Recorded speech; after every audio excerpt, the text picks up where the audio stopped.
মধ্যপ্রাচ্যের উত্তেজনার পারদ আবারও ঊর্ধ্বমুখী। কারণ মার্কিন সেনাদের ওপর এবার বড় অঙ্কের পুরস্কার ঘোষণা করেছে ইরান। দেশটির সেনাপ্রধান আমির হাতামি এই ঘোষণা দিয়েছেন। তার এই ঘোষণাকে ঘিরে আবারও তৈরি হয়েছে নতুন এক সংঘাতময় পরিস্থিতি। ওয়াশিংটনের পক্ষ থেকে কি প্রতিক্রিয়া আসে সেটি এখন দেখার বিষয়। বিস্তারিত থাকছে ডেস্ক রিপোর্টে।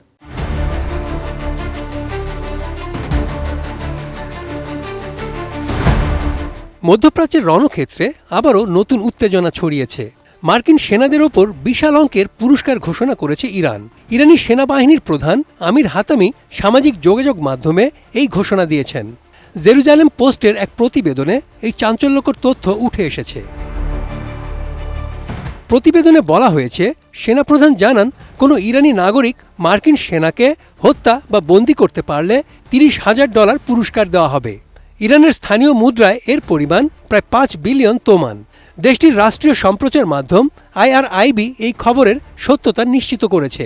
পুরস্কার দেওয়ার ক্ষেত্রে সাধারণ মানুষের অংশ নেওয়ার সুযোগ রাখা হয়েছে। এই আর্থিক জিহাদে নারীদের জন্যও রয়েছে বিশেষ সুবিধা। কোনো সাহসী নারী এই মিশনে সফল হলে তাকে দ্বিগুণ পুরস্কার দেওয়া হবে। আমির হাতামি মনে করেন, এতে তাদের মনোবল অনেক বৃদ্ধি পাবে। মূলত মার্কিন সেনাদের ওপর চাপ সৃষ্টি করাই তেহরানের প্রধান লক্ষ্য। কোয়ালিটি সম্পন্ন আন্তর্জাতিক মানের still bar CSRM, committed for better still. শুধু অর্থই নয়, থাকছে অস্ত্রের প্রতি বিশেষ সম্মান। মার্কিন সেনাকে হত্যায় ব্যবহৃত অস্ত্রটি দ্বিগুণ দামে কিনে নেবে সরকার। এরপর সেই অস্ত্রটি একটি বিশেষ জাদুঘরে সংরক্ষণ করা হবে। সংশ্লিষ্ট ব্যক্তিকে দেওয়া হবে একদম নতুন ও উন্নত মানের অস্ত্র। যুক্তরাষ্ট্রের আধিপত্য এখন শেষের পথে বলে দাবি করেন ইরানি সেনাপ্রধান। তিনি বলেন, মার্কিন সেনারা এখন আর আগের মতো শক্তিশালী নেই। মধ্যপ্রাচ্যের দেশগুলো এখন নিজেদের নিরাপত্তা নিয়ে নিজেরাই কোণঠাসা।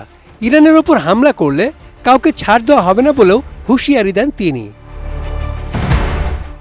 এছাড়া ট্রাম্পের সাম্প্রতিক কিছু মন্তব্যের কড়া জবাব দিয়েছেন হাতামি। হরমুজ প্রণালী নিয়ে মার্কিন প্রেসিডেন্টের দাবিকে তিনি অবাস্তব বলে আখ্যা দেন। মধ্যপ্রাচ্যে মার্কিন ঘাঁটিগুলোর নিরাপত্তা এখন চরম হুমকির মুখে। ইরান চায় সব মার্কিন সেনা দ্রুত এই অঞ্চল ত্যাগ করুক।